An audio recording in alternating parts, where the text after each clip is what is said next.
in terms of matchup? 50-50. 50-50? I have absolutely no idea. I think both teams will be strong. So yeah, with that in mind, it's going to be a draw, I guess. I think Vici has more potential, but Empire has proven to be, I think, way stronger in the past 3 or 4 months. Okay, what about you, Winter? I think it's 50-50. Anyone can take it. It's very hard to say because it's the first series that each of the teams are playing. We haven't seen anything at all. Mm-hmm. So, I mean, 1-1, I feel it's more than likely will happen. Like maybe someone will surprise the opponent with something that's new, or they need some time to get into the zone, you know. That's true. Obviously, again, both teams playing their very first match. So in some ways, they're starting on even ground. No one's had kind of more warm-up time than the other in this one for Group B. Also, let's talk about kind of team styles before we go into the draft so that we have more time to analyze the draft itself once we start. Is there anything we want to look out for, very specific in terms of, well, this team so far has tended to prefer certain heroes. I mean, obviously, we've discussed other ones in the past. Are there any repeats carrying on over from the other teams we saw earlier, like Undying? Wisp. I think. That's not really a repeat, but this is going to be a hotly contested hero, I think. Vici Gaming is one of the only Chinese teams that actually prioritizes drafting the IO in a lot of games. And Empire definitely are not strangers to playing IO either. So I would expect it to be picked or banned in both games. I don't know which phase it's going to be, but I mean, I personally think it's been underpicked this tournament so far. It's been a short tournament, right? So it can still happen, but yeah, I mean, but we've been surprised generally, even in the. It's not really fair to say that though, because I feel like the teams that actually play better on Wisp haven't really started to play. So Cloud9 didn't play yet. 2 series. Yeah, that's the only team that comes to my mind. The rest of the teams. MMY plays it for LGD. Yeah, they did have it like one game, didn't they? Did LGD have it today? I actually can't remember. I mean, we've only watched one of their matches here, and then the other ones I can't remember off the top of my head. I mean, they are not a team that would snatch like Wisp like all the time though. So no, it's true. Yeah. But as you were mentioning, Team Empire on screen as they're getting ready, warming up a little bit for the first match. They aren't strangers. Vici on the other hand, one of the few Chinese teams to bring that out. In that sense, and you bring up a good point, because sure, you say that, all right, it's been a short tournament, maybe it's not fair to say that, but we have been thrown off by a lot of the other common picks, like Undying maybe showing up a little bit more than we expected, Ember for sure being in that group. Winter, what about you? Do you think there's any heroes maybe we want to keep an eye on as we go into the draft phase? I think Bristleback is actually still really good in this current meta and hasn't been picked that much. And I feel that he doesn't really need the IO too much as well. Like he can still function very well alone. Like obviously with IO he doesn't have to worry about mana so much, but I still think it's a really good and strong pick at the current meta. Yeah, I think several teams have been dissuaded because of Silver Edge being a really good counter to him. But yeah, he's definitely been underutilized. I think Sand King's also really important for probably Empire a little bit more so than Vici. But at the same time, I think Empire's like teamwork is really, really good. I think they can actually play versus a Wisp. I don't think they will ban it at all, or they might utilize Winter Wyvern. Yeah, that's what the Russian teams usually do. Yeah. They just give away the IO and they just pick Wyvern in return, by the way.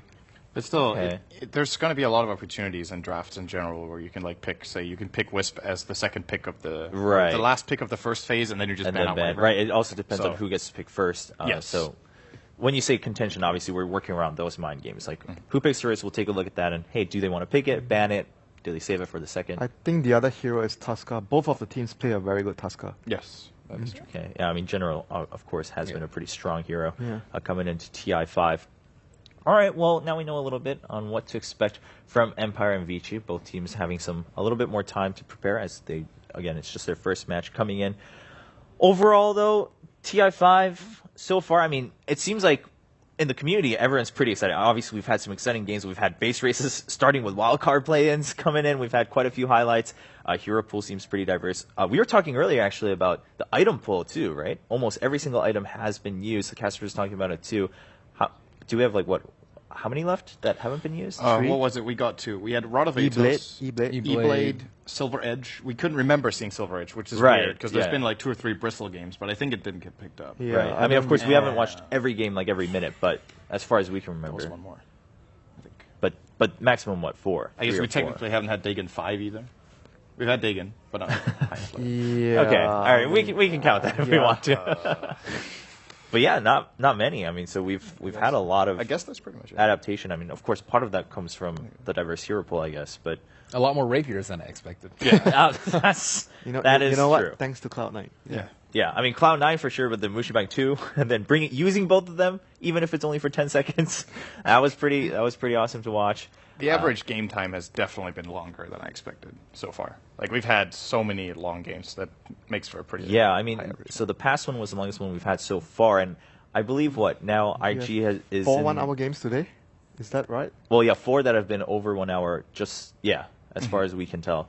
Maybe more on stream. I don't think so, though, because the other streams are generally over before we are. So I think we can safely assume that it's only been 4. But I wanted to bring up the point that, IG has been in the top 3 longest games of TI. Now, separately, just looking at TI history. So if we look at IG versus Cloud9, TI5, we could be looking at a record setter for sure. Hopefully not. Are you excited? I'm stoked. 200-plus minute games are a little bit too long for me, I think. Yeah, 200-plus minutes. What about, 120-plus, over 2 hours? How's that? What's the TI record, actually? It's definitely over 100. But I can't remember if we earlier. I think it was last year. Yeah. I remember there was one. I thought it was TI3. TI3, yeah. The longest TI game was. Was it the game where with DK versus another team? It was DK because it was DK with burning. It was with burning in that game, and it was really 10-slot Lone Druid. It almost actually got to the dream where you actually have 12 slots on Lone Druid. It was really close to that. Yeah, that's a goal to look forward to. Yeah, we used to talk about it. Okay, they have Lone Druid. In case the game goes long enough, you have 12 slots. All right, let's not give the players any ideas, right? Like trying to set their own little records. Like I had the 12 slot Lone Druid. But yeah, so far, I mean, we keep mentioning it, but less than even day 1. Sure, if we count wildcard plans, a day and a half, but already just wide diverse play in terms of action, whether it's different styles, different heroes. So that's been pretty exciting. I mean, obviously for you guys have been at multiple TIs by now. How does it compare so far just from the kickstart? That's a pretty broad question. Yeah, I mean, but in terms of the gameplay, right? Not what kind of food you've been eating or how much sleep you've been getting. I mean, the hero diversity is definitely something that's improved a lot. It used to be maybe around 20, 30 heroes, maybe 40. I mean, back at TI2, it's around there. And right now, it's mostly, I think, almost every hero close to every hero, you can actually try. I mean, it's legit to pick the hero if you have a right strategy behind it. So, we have come to the day where Takis is, That's true. So as terrible as that might be for some people. I actually expected a lot more heavy committed pushing strategies with Dragon Knight, maybe the occasional Pugna, even Chen now and then, but that's been way less than I expected. And a lot more, maybe because it's a lot more Gyrocopter has been picked than I expected. I think a lot of prioritization has gone into fighting. That's why Bounty Hunter has been in contention of first pick and first phase ban as well in a lot of the games. Teams are worried that, in case we get into a lot of skirmish, a lot of fighting, we don't want to fight against Bounty Hunter. No. And actually, we're seeing the picks right now for Stream 2. That's MVP Hot 6 versus CDEC. They're just going into their very first game. Pugna. And Pugna's right there. Disruptor, we saw that yesterday, but haven't seen it today, I don't think. And then the Phoenix coming out, too, for CDEC. So a couple more heroes to add to the list. And again, if you want to check that out, if those are maybe matchups that interest you, or if you're just interested in CDEC versus MVP Hot 6, definitely go over to Stream 2. Right now, we are waiting for Empire versus Vici here on Stream 1. And then EG, of course, playing their second game against Newbie on Stream 3. So many streams, so many matches. Newbie's won 2 games out of 3 so far. That is very surprising. That's true, yeah. They went 1-1 versus Virtus Pro. And the second game was actually a pretty convincing win by Newbie. And then they dominated EG in the first game. Yeah, I mean, let's mention that, right? It's not just that they beat EG in game 1, but the style they won in was very convincing. It was most people are expecting, okay, maybe Newbie not going to be that strong this TI. We're looking at the picks here going into their game 2, it looks like, against EG, but Newbie just dominated EG in game 1. What are we looking at here for game 2? Are we seeing any changes for EG going up against Newbie? Looks like EG are just trying to give away Lesh and beat it. They're doing it again. Right. And they're picking their Clinks again. Yeah, so maybe Clinks, that's their go-to hero for countering Lesh. They have a more well-rounded. They have Clinks again against Lash. And they have a lot of bursts with their heroes to kill Lash. I mean, maybe they have a plan. It's definitely a more well-rounded lineup for EG. Yeah, it's much better than the previous game where, like Ben mentioned, you try not to have too many heroes that use Invis in a same team, you know. Now, if you're a different team though, like watching EG's games, and you realize, okay, EG's whether they're trying to or they've practiced a lot giving Lesh out, and they're trying to make this a thing for TI5.